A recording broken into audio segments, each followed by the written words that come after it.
ETF index mutual funds నేర్చుకుని stock మార్కెట్లో రాణించాలనుకుంటున్నారా? వెంటనే ఈ నెంబర్కి కాల్ చేయండి. అమెరికాలో రీసెంట్గా ఒక చర్చ జరుగుతుంది. Who is a women? అసలు స్త్రీ అంటే ఎవరు? దీనికి డొనాల్డ్ ట్రంప్ ఒక వ్యాఖ్య చేశారు, ఒక స్టేట్మెంట్ ఇచ్చారు. A woman is one who under certain circumstances give birth to a child అని. పిల్లల్ని ప్రొక్రియేట్ చేస్తే ఆవిడే స్త్రీ అని చెప్పి. అసలు ఉమెన్ మీద డెఫినేషన్ ఇవ్వాల్సిన అవసరం ఆయనకేంటి? అసలు ఏంటి చర్చ? ఇదే అమెరికాలో జరుగుతున్న ఒక పెద్ద డిబేట్ అనమాట. ఇక్కడ ఒక కాన్సెప్ట్ మనం తెలుసుకోవాలి. Gender fluidity or gender fluid. అసలు ఏంటి ఇది అంటే, అమెరికాలో ఒక కొత్త ట్రెండ్. దానిలో కొంతమంది వాళ్ళు ఏ జెండరో వాళ్ళు చెప్పుకోలేకపోతున్నారు. ప్రస్తుతం మేము ఏ జెండర్లో ఉన్నామో భవిష్యత్తులో ఎలా ఉంటామో మేము చెప్పలేం. వీఆర్ జెండర్ ఫ్లూయిడ్ అని. ఇప్పుడు అమెరికాలో హీ షీ ఇలా పిలవకూడదు, దే దెమ్ అని పిలవాలి. అమెరికాలో ట్రాన్స్జెండర్స్ దీనికి సంబంధించి ఒక డిస్కషన్ స్టార్ట్ అయింది. ఇక్కడ అసలు డొనాల్డ్ ట్రంప్ ఇలాంటి వ్యాఖ్యలు చేయడానికి కారణం ఏంటి? ముందుగా చాలామంది ట్రాన్స్జెండర్స్ ఉమెన్ ఎవరైతే మహిళలు ఉన్నారో వాళ్ళ క్రీడా కోటాలో, వాళ్ళ స్పోర్ట్స్ కోటాలో వీళ్ళు ఎక్కువ మంది పాల్గొని ఆడుతున్నారంట. దాంతో మహిళల కోటాలో ట్రాన్స్జెండర్స్ ఉండకూడదని చెప్పి రీసెంట్గా ఎగ్జిక్యూటివ్ ఆర్డర్ వచ్చింది అమెరికాలో. అంతేకాదు, అమెరికాలో ట్రాన్స్జెండర్ పర్సన్స్ రైట్స్ మీద కూడా చాలా చాలా ఎక్కువ ఎంఫసిస్ ఉందన్నమాట. రీసెంట్గా మనం చూస్తే ఇలాన్ మస్క్ కొడుకు అమ్మాయిగా మారిపోయాడు, ఆడపిల్లగా మారిపోయాడు. అమెరికాలో ఒక ఐడియాలజీ బాగా ప్రివేల్ అవుతుంది, అదే ఓకిజం అనమాట. ఈ ఓకిజం ఐడియాలజీలో ఏమవుతుందంటే, చాలామంది అసలు మనం పిల్లిలాగా ఉంటే ఏంటి, కుక్కలాగా ఉంటే ఏంటి, ఇలా రకరకాల కూతలు కూస్తే ఏంటి, అలా అంటే అసలు డిఫరెంట్గా ఎవరు చేయని విధంగా చేయటం, లేదా సడన్గా రకరకాలుగా మారిపోవటం ఇలా జరుగుతుందనమాట. ఎవరైతే ఆపరేషన్ చేయించుకుని ప్యూబర్టీ బ్లాకర్స్ కానీ, లేదా సెక్స్ ట్రాన్స్మిషన్ ఆపరేషన్స్ కానీ, ఇలాంటి రకరకాల ఆపరేషన్స్ చేయించుకుని ఎవరైతే అబ్బాయిలు అమ్మాయిలుగా, అమ్మాయిలు అబ్బాయిలుగా మారిపోయారో తర్వాత కొంతకాలం తర్వాత రిగ్రెట్ అవుతున్నారంట, రిపెంట్ అవుతున్నారంట. అంటే మాకు ఇది వద్దు, మేము అలా ఉండాల్సింది బాగుండేది అని చెప్పి. ఇంకొంతమంది జెండర్ ఫ్లూయిడ్గా తయారవుతున్నారు. అంటే వాళ్ళ జెండర్ ఏంటి, భవిష్యత్తులో మేము ఎలా ఉండబోతున్నాం, నేను ఏంటి అనే క్వశ్చన్ వాళ్ళకి వస్తుందంట. ఇవన్నీ పక్కన పెడితే అమెరికాలో ఇంకొక ట్రెండ్ ఏంటి అంటే, ట్రాన్స్జెండర్ రైట్స్ మీద చాలా చాలా అక్కడ పోరాటాలు జరుగుతున్నాయి. ఇవన్నీ చెక్ పెట్టడానికి ముఖ్యంగా అమెరికాలో స్కూల్ నుంచే మేల్ ఫీమేల్ ట్రాన్స్జెండర్స్ వీటన్నిటి మీద చాలా ఎక్కువగా చాయిసెస్ ఉంటాయన్నమాట.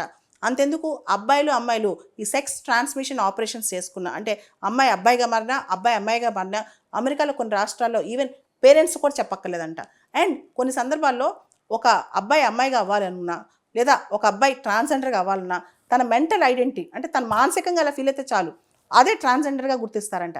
ఇలా రకరకాల టెండెన్సీస్ అమెరికాలో వస్తున్నాయి. ఆల్రెడీ అమెరికా ఒక మెచ్యూర్డ్ సొసైటీ, ఒక డెవలప్డ్ సొసైటీ అనమాట. ఈ సొసైటీలో కొంత యువత ఇంకా ఎక్స్ట్రీమ్గా వెళ్తున్నారు. అంటే లేని దాన్ని ఉన్నట్టు, ఉన్నదాన్ని లేనట్టు ఊహించుకుంటూ చేస్తున్నారనమాట. వీటన్నిటిని చెక్ పెట్టడానికి డొనాల్డ్ ట్రంప్ రీసెంట్గా ఒక మాట చెప్పారు. హూ ఈజ్ ఎ ఉమెన్ అంటే, ఎవరైతే పిల్లల్ని కనగలరో వాళ్ళే మహిళలు, ఎవరైతే చైల్డ్ బర్త్ ఇవ్వగలరో వాళ్ళే మహిళలు అని చెప్పి డెఫినేషన్ ఇచ్చారనమాట. ఎందుకంటే అమ్మాయిలకి, ట్రాన్స్జెండర్ పర్సన్స్కి, అబ్బాయిలకి మధ్య తేడా ఏంటి? అమెరికాలో ఈ జెండర్ ఫ్లూయిడిటీ బాగా పెరిగిపోతుంది అనమాట. కొన్ని సందర్భాల్లో కొంతకాలం అమ్మాయిగా ఉండొచ్చు, కొంతకాలం అబ్బాయిగా ఉండొచ్చు, మళ్ళీ కూడా మారచ్చు. ఇలాంటి పరిస్థితులు అక్కడ వస్తున్నాయి. అమెరికాలో ఒక కొత్త ట్రెండ్ బయలుదేరింది, అదే ఓకిజం అనమాట. ఎగ్జిస్టింగ్ నార్మ్స్ని క్వశ్చన్ చేయటం. సే ఫర్ ఎగ్జాంపుల్, ఒక అబ్బాయి అమ్మాయిలా ఎందుకు ఉండకూడదు, అమ్మాయిల డ్రెస్లు ఎందుకు వేసుకోకూడదు, ఒక అమ్మాయి అబ్బాయిలాగా ఎందుకు ఉండకూడదు, ఇలా ఓకిజం ఐడియాలజీ విపరీతంగా వచ్చేసింది అనమాట. ఇలాన్ మస్క్ కొడుకు కూడా ఈ ఐడియాలజీకే బలైపోయారంటారనమాట. అమెరికాలో బేసికల్గా ఈ gender fluidity, mental identification of gender ఇవన్నీ బాగా పెరిగిపోయాయి. దాంతోపాటు ఓకిజం కూడా బాగా పెరిగిపోయింది. దీని అన్నింటినీ చెక్ పెట్టడానికి మనకు తెలుసు, రిపబ్లికన్స్, అమెరికాలో రిపబ్లికన్ పార్టీ అంటే కన్జర్వేటివ్గా ఉంటారు, బేసిక్ క్రిస్టియన్ వాల్యూస్కి ఎక్కువ విలువిస్తారనమాట. 1960s 70sలో వాళ్ళు ఏ విధంగా క్రిస్టియన్ వాల్యూస్ ఫాలో అయ్యేవాళ్ళో వాటిని మళ్ళీ రీఇంట్రడ్యూస్ చేద్దామని చెప్పి డొనాల్డ్ ట్రంప్ ఐడియాలజీ. ఆయన డెఫినేషన్ అనేది చూడటానికి కష్టంగా అనిపిస్తుంది. హూ ఇస్ ఎ ఉమెన్ అంటే కేవలం పిల్లల కంటే ఉమెనా అని. కానీ ఆయన డెఫినేషన్ వెనకాల చాలా బ్యాక్గ్రౌండ్ ఉంది ఈ స్టోరీకి. అమెరికాలో డొనాల్డ్ ట్రంప్ వచ్చిన తర్వాత డిఈఐని తీసి కూడా పక్కన పడేశారు. డిఈఐ అంటే డైవర్సిటీ, ఈక్విటీ, ఇంక్లూజివిటీ.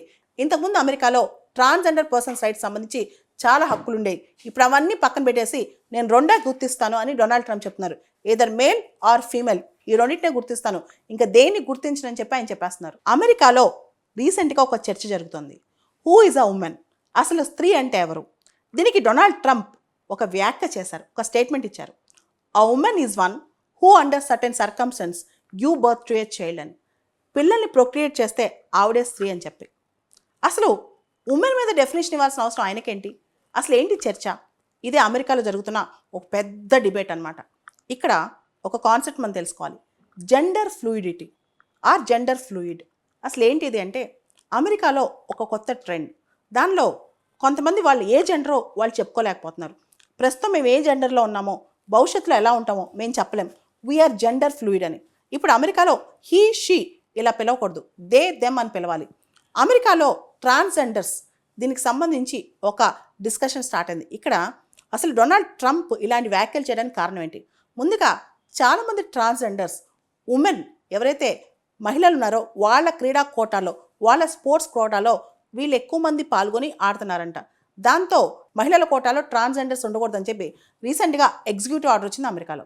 అంతేకాదు అమెరికాలో ట్రాన్స్జెండర్ పర్సన్స్ రైట్స్ మీద కూడా చాలా చాలా ఎక్కువ ఎంఫసిస్ ఉందన్నమాట.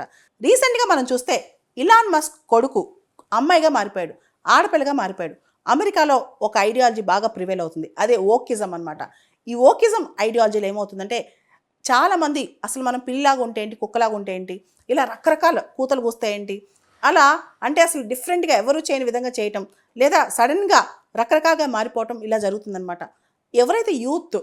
ఎవరైతే ఆపరేషన్ చేయించుకుని ప్యూబర్టీ బ్లాకర్స్ కానీ, లేదా సెక్స్ ట్రాన్స్మిషన్ ఆపరేషన్స్ కానీ, ఇలాంటి రకరకాల ఆపరేషన్స్ చేయించుకుని ఎవరైతే అబ్బాయిలు అబ్బాయిలుగా మారిపోయారో తర్వాత కొంతకాలం తర్వాత రిగ్రెట్ అవుతున్నారంట, రిపెంట్ అవుతున్నారంట. అంటే మాకు ఇది వద్దు, మేము అలా ఉండాల్సింది బాగుండేది అని చెప్పి. ఇంకొంతమంది జెండర్ ఫ్లూయిడ్గా తయారవుతున్నారు. అంటే వాళ్ళ జెండర్ ఏంటి, భవిష్యత్తులో మేము ఎలా ఉండబోతున్నాం, నేను ఏంటి అనే క్వశ్చన్ వాళ్ళకి వస్తుందంట.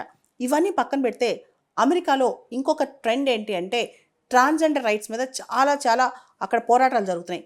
ఇవన్నీ చెక్ పెట్టడానికి ముఖ్యంగా అమెరికాలో స్కూల్ నుంచే మేల్ ఫీమేల్ ట్రాన్స్జెండర్స్ వీటన్నిటి మీద చాలా ఎక్కువగా చాయిసెస్ ఉంటాయన్నమాట. అంతెందుకు అమ్మాయిలు ఈ సెక్స్ ట్రాన్స్మిషన్ ఆపరేషన్స్ చేసుకున్న, అంటే అమ్మాయి అబ్బాయిగా మారినా అబ్బాయి అమ్మాయిగా మారినా అమెరికాలో కొన్ని రాష్ట్రాల్లో ఈవెన్ పేరెంట్స్ కూడా చెప్పక్కర్లేదంట. అండ్ కొన్ని సందర్భాల్లో ఒక అబ్బాయి అమ్మాయిగా అవ్వాలన్నా, లేదా ఒక అబ్బాయి ట్రాన్స్జెండర్గా అవ్వాలన్నా తన మెంటల్ ఐడెంటిటీ అంటే తను మానసికంగా అలా ఫీల్ అయితే చాలు, అదే ట్రాన్స్జెండర్గా గుర్తిస్తారంట. ఇలా రకరకాల టెండెన్సీస్ అమెరికాలో వస్తున్నాయి. ఆల్రెడీ అమెరికా ఒక మెచ్యూర్డ్ సొసైటీ, ఒక డెవలప్డ్ సొసైటీ అనమాట. ఈ సొసైటీలో కొంత యువత ఇంకా ఎక్స్ట్రీమ్గా వెళ్తున్నారు. అంటే లేని దాన్ని ఉన్నట్టు, ఉన్నదాన్ని లేనట్టు ఊహించుకుంటూ చేస్తున్నారనమాట. వీటన్నిటిని చెక్ పెట్టడానికి డొనాల్డ్ ట్రంప్ రీసెంట్గా ఒక మాట చెప్పారు. హూ ఈజ్ ఎ ఉమెన్ అంటే ఎవరైతే పిల్లల్ని కనగలరో వాళ్ళే మహిళలు, ఎవరైతే చైల్డ్ బర్త్ ఇవ్వగలరో వాళ్ళే మహిళలు అని చెప్పి డెఫినేషన్ ఇచ్చారనమాట. ఎందుకంటే అమ్మాయిలకి ట్రాన్స్జెండర్ పర్సన్స్కి అబ్బాయిలకి మధ్య తేడా ఏంటి? అమెరికాలో ఈ జెండర్ ఫ్లూయిడిటీ బాగా పెరిగిపోతుంది అనమాట. కొన్ని సందర్భాల్లో కొంతకాలం అమ్మాయిగా ఉండొచ్చు, కొంతకాలం అబ్బాయిగా ఉండొచ్చు, మళ్ళీ కూడా మారచ్చు. ఇలాంటి పరిస్థితులు అక్కడ వస్తున్నాయి. అమెరికాలో ఒక కొత్త ట్రెండ్ బయలుదేరింది, అదే ఓకిజం అనమాట. ఎగ్జిస్టింగ్ నామ్స్ని క్వశ్చన్ చేయటం. సే ఫర్ ఎగ్జాంపుల్ ఒక అబ్బాయి అమ్మాయిలా ఎందుకు ఉండకూడదు, అమ్మాయిల డ్రెస్లు ఎందుకు వేసుకోకూడదు, ఒక అమ్మాయి అబ్బాయిలాగా ఎందుకు ఉండకూడదు, ఇలా ఓకిజం ఐడియాలజీ విపరీతంగా వచ్చేసింది అనమాట. ఇలాన్ మస్క్ కొడుకు కూడా ఈ ఐడియాలజీకే బలైపోయారంటారనమాట. అమెరికాలో బేసికల్గా ఈ gender fluidity, mental identification of gender ఇవన్నీ బాగా పెరిగిపోయాయి. దాంతోపాటు ఓకిజం కూడా బాగా పెరిగిపోయింది. దీని అన్నింటినీ చెక్ పెట్టడానికి మనకు తెలుసు రిపబ్లికన్స్, అమెరికాలో రిపబ్లికన్ పార్టీ అంటే కన్జర్వేటివ్గా ఉంటారు. బేసిక్ క్రిస్టియన్ వాల్యూస్కి ఎక్కువ విలువిస్తారనమాట. 1960s 70sలో వాళ్ళు ఏ విధంగా క్రిస్టియన్ వాల్యూస్ ఫాలో అయ్యేవాళ్ళో వాటిని మళ్ళీ రీఇంట్రడ్యూస్ చేద్దామని చెప్పి డొనాల్డ్ ట్రంప్ ఐడియాలజీ. ఆయన డెఫినేషన్ అనేది చూడటానికి కష్టంగా అనిపిస్తుంది. హూ ఇస్ ఎ ఉమెన్ అంటే కేవలం పిల్లల కంటే ఉమెనా అని. కానీ ఆయన డెఫినేషన్ వెనకాల చాలా బ్యాక్గ్రౌండ్ ఉంది ఈ స్టోరీకి. అమెరికాలో డొనాల్డ్ ట్రంప్ వచ్చిన తర్వాత డిఈఐని తీసి కూడా పక్కన పడేశారు. డిఈఐ అంటే డైవర్సిటీ, ఈక్విటీ, ఇంక్లూజివిటీ. ఇంతకుముందు అమెరికాలో ట్రాన్స్జెండర్ పర్సన్స్ రైట్స్ సంబంధించి చాలా హక్కులు ఉండేవి. ఇప్పుడు అవన్నీ పక్కన పెట్టేసి నేను రెండే గుర్తిస్తాను అని డొనాల్డ్ ట్రంప్ చెప్తున్నారు.